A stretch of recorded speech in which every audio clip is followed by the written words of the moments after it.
மக்களுக்கு நல்லது பண்றதுக்கு அரசியலுக்கு வாங்கடா, கொள்ளை அடிக்கிறது கொலை பண்றதுக்கு அரசியலுக்கு. 40 வேட்பாளர்களை கூப்பிட்டு விஜய் அவர்கள் ஒரு ஆலோசனை கூட்டம் நடத்தியிருந்தாங்க. இந்த வாக்கு எண்ணிக்கையின் போது தமிழகம் முழுவதும் இருக்கக்கூடிய வேட்பாளர்கள் எப்படி உஷாராக இருக்க வேண்டும், வாக்கு எண்ணிக்கையின் போது தங்களுக்கு தோல்வி ஏற்படுகிறது அப்படின்னா அதுல பாத்தீங்கன்னா சில விளையாட்டுகளை விளையாடுவாங்க. அதாவது கோல்மால்களை விளையாடி எப்படியாச்சும் வெற்றி பெற வேண்டும். இருக்கக்கூடிய ஒரு சில கருப்பாடுகளை பயன்படுத்தி தங்களுக்கு சாதகமான ரிசல்ட் வருவதற்கான வேலைகளில் ஈடுபடுவாங்க. சோ இது எல்லாம் நாம முறியடிக்கணும்.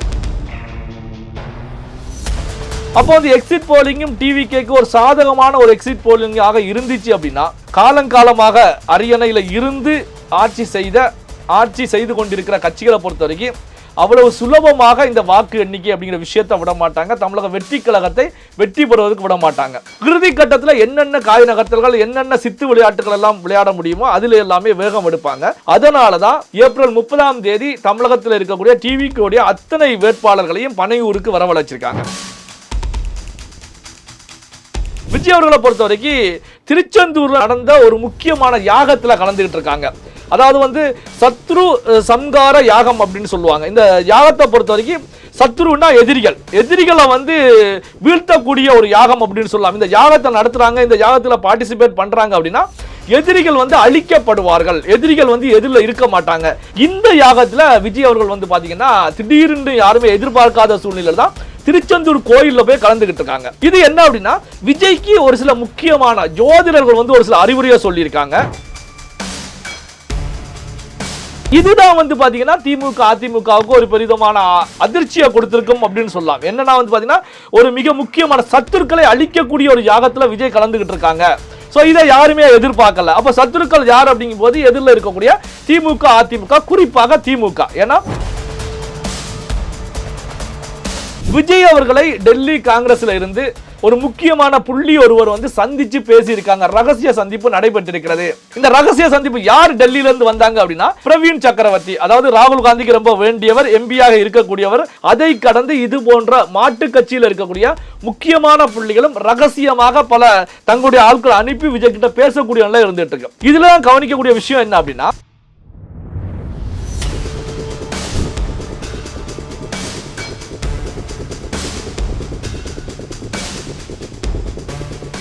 ரியல் ஒன் உறவுகளே, நடுநிலையோடு பொறுப்புடன் செய்திகளை வழங்கி பல லட்சக்கணக்கான மக்களின் நம்பிக்கையை பெற்ற நமது சேனலின் வளர்ச்சிக்கு உங்கள் ஆதரவு தேவை. இந்த ஊடக பயணம் தொடர்ந்து வலுப்பெற திரையில் தெரியும் QR கோட் ஸ்கேன் செய்தோ அல்லது டிஸ்கிரிப்ஷனில் உள்ள வங்கி விவரங்கள் மூலம் உங்களால் முடிந்த அளவு சப்போர்ட் செய்யுங்கள். உங்கள் ஒவ்வொரு ஆதரவும் நமது குரலை இன்னும் பல லட்சம் பேரிடம் கொண்டு செல்ல உதவும். ரியல் ஒன் நேயர்களுக்கு வணக்கம். இன்று நம்முடன் நேர்காணலுக்காக பத்திரிகையாளர் நெல்லை சிவா இணைந்திருக்காரு. வணக்கம் சார். வணக்கம். விஜய் அவர்கள் அரசியல் களத்தில் ரொம்ப பரபரப்பாகவே செயல்பட்டு வந்துட்டு இருக்காரு சொல்லலாம். இதற்கு முந்தைய நிலையில் ஒரு 40 மாவட்ட செயலாளர்களை கூப்பிட்டு அழைச்சி சந்திச்சாரு. இப்போ வருகின்ற ஏப்ரல் 30ஆம் தேதி 234 தொகுதியோட கேண்டிடேட் எல்லாரையும் மீட் பண்ண போறதா ஒரு செய்தி வந்திருக்கு. இதன் பின்னணி என்ன சார்? அதாவது பாத்தீங்க அப்படின்னா இப்ப தேர்தல் முடிவுகள் வாக்குப்பதிவுக்கு பிந்தைய நிலையில தமிழகத்துல ஒரு விதமான புரட்சி ஏற்பட்டிருக்கிறது அப்படிங்கிறத பரவலாக பத்திரிகையாளர்கள், பொலிட்டிக்கல் அனலிஸ்ட் எல்லாருமே பதிவு பண்ணிக்கிட்டு இருக்காங்க. வாக்குப்பதிவுக்கு முந்தைய நிலையில பாத்தீங்கன்னா வெவ்வேறு தரப்பட்ட கருத்துக்களை முன் வச்சாங்க. அதாவது மாறுபட்ட கருத்துக்களை முன்வைத்தவர்கள் கூட இப்போ ஒரு விதமான மாற்றத்தில், அதாவது வாக்குப்பதிவு எப்படி இருக்க போகிறது அப்படிங்கிற நிலையில் தமிழக வெற்றி கழகம் எந்த அளவுக்கு மக்கள் மத்தியில் ஒரு எழுச்சியை, ஒரு அலையை உருவாக்கி இருக்கிறது அப்படிங்கிற நிலையில் தான் இல்லை டிவிகேக்கு பெர்சன்டேஜ் அதிக அளவில் கிடைக்கும், அதே நேரத்தில் கவுண்டிங் நம்பர்ஸ் அதிக அளவில் கிடைக்கும் அப்படிங்கிற கருத்துக்களை கூட முன் வச்சுக்கிட்டு இருக்காங்க. இந்த வாக்குப்பதிவு முடிவடைந்த பிறகு விஜய் அவர்களை பொறுத்த வரைக்கும் பனையூரில் தன்னுடைய அலுவலகத்தில் இருந்து கொண்டு தன்னுடைய நண்பர்கள், முக்கியமான நண்பர்கள், அதே நேரத்தில் பொலிட்டிக்கல் சம்பந்தப்பட்டவங்க எல்லார்கிட்டையுமே பேசிக்கிட்டு இருக்காங்க. ஒரு பக்கம் கட்சி சார்பிலையும் பல டிஸ்கஷன்கள், ஆலோசனைகள், கூட்டங்கள் நடந்துகிட்டே தான் இருக்கு. அதே நேரத்தில் பார்த்தீங்கன்னா ஏற்கனவே தமிழக வெற்றி கழகம் கட்சி சார்பாக விஜய் அவர்கள்ட்ட வாய்ஸ் ஆஃப் காமனாக இருக்கட்டும், ஆதவ அர்ஜுனாவாக இருக்கட்டும், ஜான் ஆரோக்கியசாமியாக இருக்கட்டும் ரிப்போர்ட் கொடுத்துருக்காங்க. தமிழக வெற்றி கழகம் இதில் மெஜாரிட்டியோட வெற்றி பெறும் அப்படின்னு சொல்லி கொடுத்துருக்காங்க. இதை கடந்த நிலையில் வந்து பார்த்தீங்கன்னா விஜய் அவர்களை பொறுத்த வரைக்கும் வெளியில் இருந்தும் ரிப்போர்ட்டுகளை வாங்கிக்கிட்டு தான் இருக்காங்க. ஏன்னா இங்கே கொடுக்கப்பட்டது இருந்தாலும் வெளியில் இருக்கக்கூடிய ரிப்போர்ட்டுகள் எப்படி இருக்குது, நமக்கு சாதகமாக இருக்குதா, நாம் அடுத்து என்ன செய்யலாம், ஸோ வந்து இதை வந்து அவ்வளவு சுலபமாக எதிரிகள் விட்டுருவாங்களா, அவங்க எதிரிகளுடைய சூழ்ச்சிகள் என்னவாக இருக்கும் அப்படிங்கிற நிலையிலையும் காய்கள் நகர்த்திக்கிட்டு இருக்காங்க. இந்த அடிப்படையில் தான் 40 வேட்பாளர்களை கூப்பிட்டு விஜய் அவர்கள் வந்து ஒரு ஆலோசனை கூட்டம் நடத்தியிருந்தாங்க. இது பரபரப்பாக பேசப்பட்டது. என்னன்னா எதுக்கு ஒரு 40 வேட்பாளர்களை கூப்பிட்டு விஜய் அவர்கள் பேசியிருக்காங்க, என்ன பேசியிருக்காங்க அப்படின்னு சொல்லி வரும்போதுதான் இந்த வாக்கு எண்ணிக்கையின் போது தமிழகம் முழுவதும் இருக்கக்கூடிய வேட்பாளர்கள் எப்படி உஷாராக இருக்க வேண்டும். காரணம் என்ன அப்படின்னா, எதிரில் இருக்கக்கூடிய கட்சியை பொறுத்த வரைக்கும் திமுகவாக இருக்கட்டும் அதிமுகவாக இருக்கட்டும், வாக்கு எண்ணிக்கையின் போது தங்களுக்கு தோல்வி ஏற்படுகிறது அப்படின்னா அதில் வந்து பார்த்தீங்கன்னா சில விளையாட்டுகளை விளையாடுவாங்க. அதாவது கோல்மால்களை விளையாடி எப்படியாச்சும் வெற்றி பெற வேண்டும். அப்படி இல்லைன்னா அந்த வாக்கு எண்ணிக்கை மையத்தில் தொடர்ச்சியாக வாக்கு எண்ணிக்கைக்கு செல்ல முடியாத அளவில் ஏதாவது பிரச்சனைகளை உருவாக்குவாங்க. அல்லது வந்து பார்த்தீங்கன்னா அங்கே இருக்கக்கூடிய ஒரு சில கருப்பாடுகளை பயன்படுத்தி தங்களுக்கு சாதகமான ரிசல்ட் வருவதற்கான வேலைகளில் ஈடுபடுவாங்க. ஸோ இது எல்லாம் வந்து நாம் முறியடிக்கணும். வாக்கு பதிவின் போது எப்படி தமிழகம் முழுவதும் ஆச்சரியப்படக்கூடிய வகையில் தாவேகாவினர் ஒவ்வொரு பூத்திலையும் உட்கார்ந்துருந்தாங்களோ அதே போல தான் இங்கே வாக்கு எண்ணிக்கையின் போதும் உஷாரா இருக்கணும். அதாவது ஒவ்வொரு பூத்தில் இருக்கக்கூடிய மெஷின்களை எடுத்து எண்ணும் போதும் அங்கே கரெக்டாக எண்ணப்படுதா, அதில் எத்தனை வாக்குகள் பதிவாகிருக்கு, டிவிகேக்கு எத்தனை பதிவாகிருக்கு, நமக்கு டிவிகேக்கு மட்டுமல்லாமல் அதிமுக திமுக போன்ற கட்சிகளுக்கு எவ்வளோ பதிவாகிருக்கு, அதே நேரத்தில் அந்த பூத்தில் இருந்து என்ன இன்ஸ்ட்ரக்ஷன் தேர்தல் ஆணையத்துக்கு கொடுக்குறாங்க, கரெக்டான டேட்டாவை தான் அங்கே கொடுக்குறாங்களா, இல்லை டேட்டா தவறான டேட்டா அங்கே கொடுக்கப்பட்டிருக்கா. ஸோ இது எல்லாமே நீங்கள் நோட் பண்ணிக்கிட்டே இருங்க. அதில் வந்து ஏதாவது ஒரு விதமான அசம்பாவிதங்கள் நடக்கிறது, தவறான டேட்டாக்களை கொடுக்குறாங்க, தப்பாக இருக்குது, டிவிகேக்கு குறைச்சி கொடுக்குறாங்க, மற்ற கட்சிகளுக்கு அதிகமாக கொடுக்குறாங்க அப்படின்னா உடனே வந்து ஒரு இன்டிமேட் பண்ணுங்க, பண்ணி அடுத்த கட்டத்துக்கு நாம் செல்ல வேண்டிய நிலை இருக்கிறது. அப்போ உஷாராக இருங்க அப்படின்னு இன்ஸ்ட்ரக்ஷன் ஏற்கனவே கொடுத்துருந்தாங்க. இப்போ வந்து பார்த்தீங்கன்னா இந்த வாக்குப்பதிவுக்கு பிந்திய நிலையில் தான் பல்வேறு தரப்பட்ட ரிப்போர்ட்டுகள் எல்லாமே விஜய் அவர்களுக்கு கொடுக்கப்பட்டிருக்கு. Aadhav Arjuna voice of common சைட்லேருந்து கொடுத்துருக்காங்க, ஜான ஆரோக்கியசாமி ஒரு ரிப்போர்ட்டை கொடுத்துருக்காங்க. தாவேகாவுக்கு வந்து பெரிய அலை அடித்திருக்கிறது, சென்னையிலிருந்து கன்னியாகுமரி வரைக்கும் பெரிய ஒரு அலையை அடிச்சிருக்கு. அதனால வந்து தாவேகா வந்து கணிசமான இடங்களில் வெற்றி பெறும்.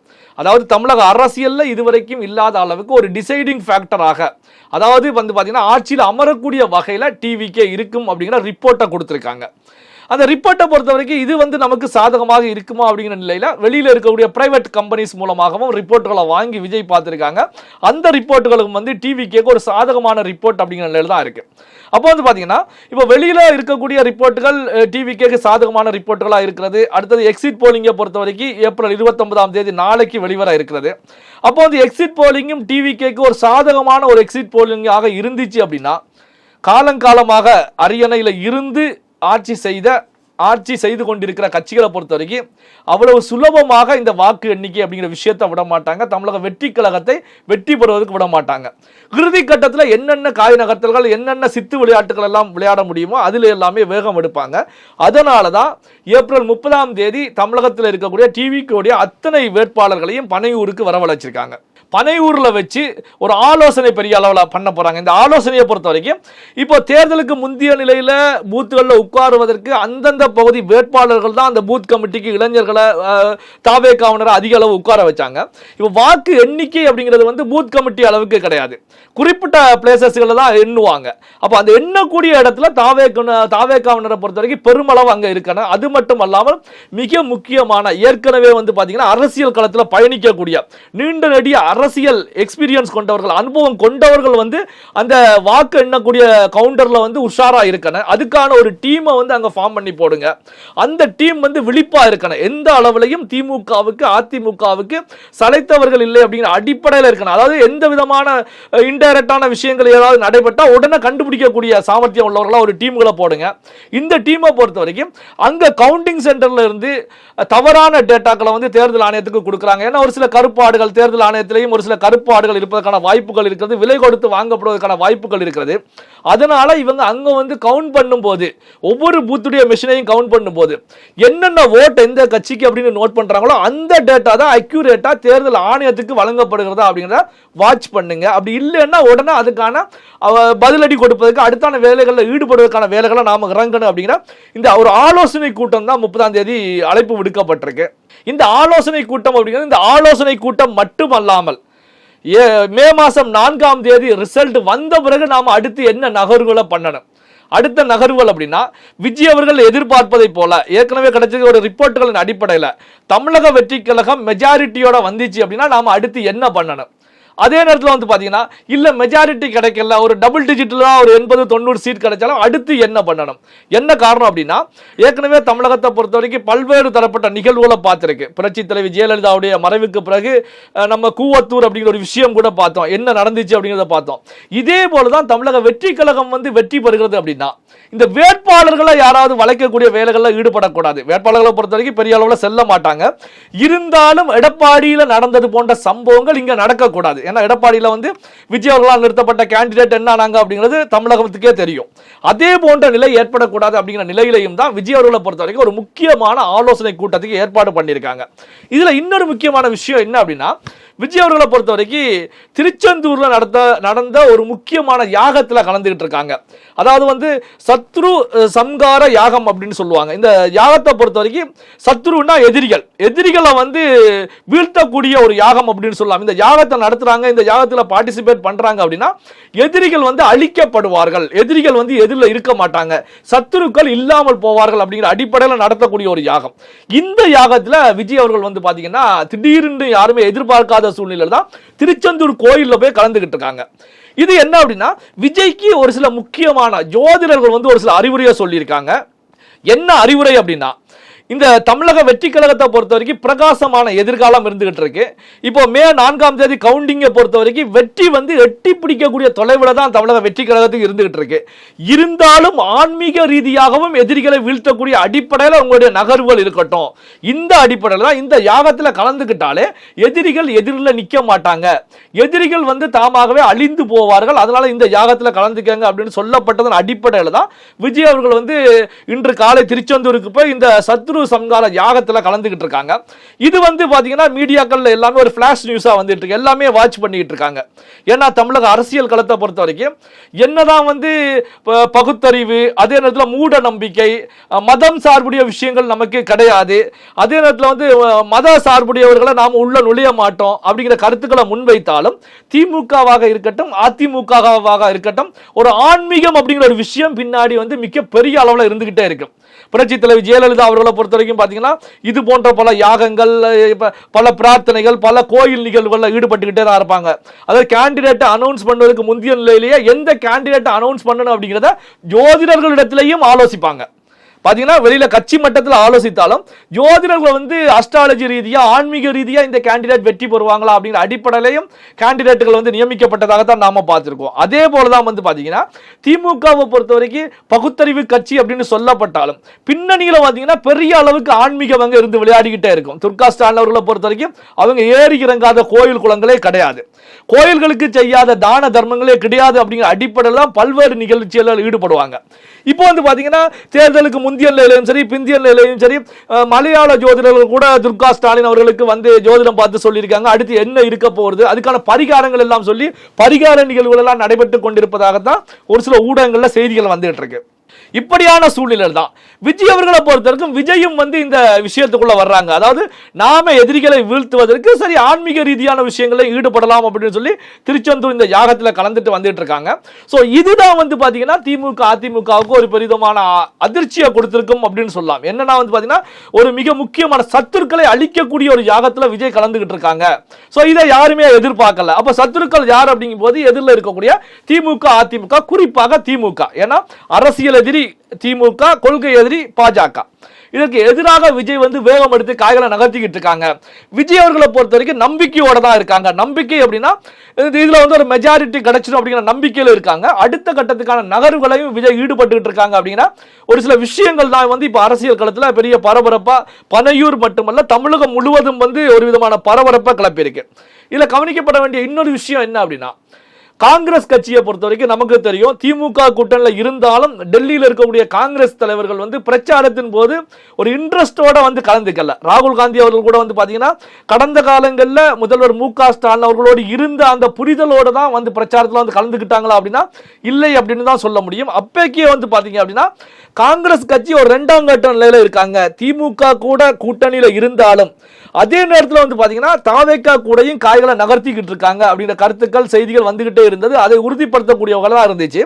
இப்போ வந்து பாத்தீங்க அப்படின்னா விஜய் அவர்களை டெல்லி காங்கிரஸ்ல இருந்து ஒரு முக்கியமான புள்ளி ஒருவர் வந்து சந்திச்சு பேசியிருக்காங்க. ரகசிய சந்திப்பு நடைபெற்றிருக்கிறது.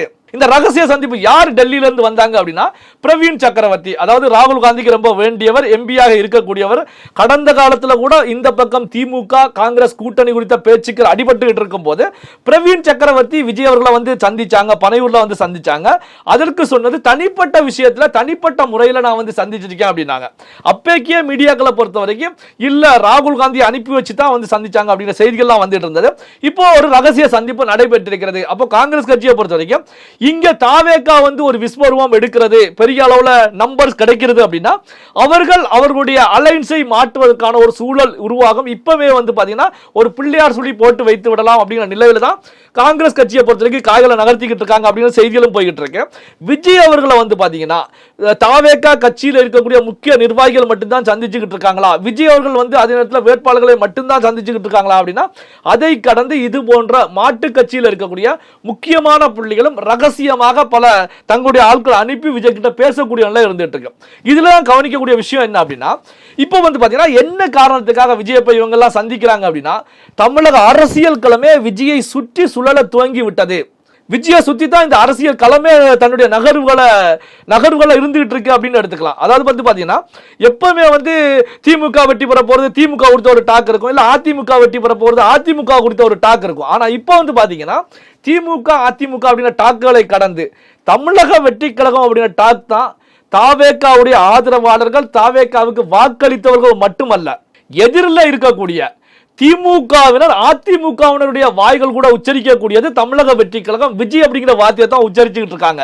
விஜய்க்கு எத்தனை பர்சன்டேஜ் கிடைக்க போகுது, விஜய் வந்து எத்தனை தொகுதியில வெற்றி பெற போறாங்க, இல்ல விஜயால வந்து ஆட்சியை பிடிக்க முடியாது, விஜயால வந்து ஒரு எம்எல்ஏ தொகுதியோட வெற்றி பெற முடியாது அப்படின்னு சொல்லி விஜய் குறித்து தான் பேசிக்கிட்டு இருக்காங்க. அப்படின்னா விஜய் எந்த அளவுக்கு அரசியல் களத்தில் ஒரு இம்பாக்டை ஏற்படுத்தி இருக்காங்க அப்படிங்கிறதையும் நாம இதுல பார்க்கணும். தொடர்ந்து பேசுவோம் சார். எங்களோட இணைந்து பல்வேறு தகவல் பயந்ததற்கு மிக்க நன்றி.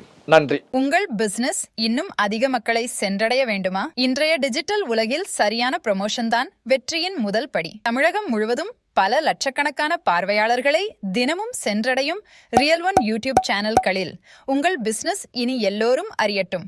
குறைந்த செலவில் அதிக ரீச். உங்கள் பிராண்டுக்கு நம்பிக்கையும் வளர்ச்சியும் சேர்க்க இன்றே எங்களை தொடர்பு கொள்ளுங்கள். 9280087164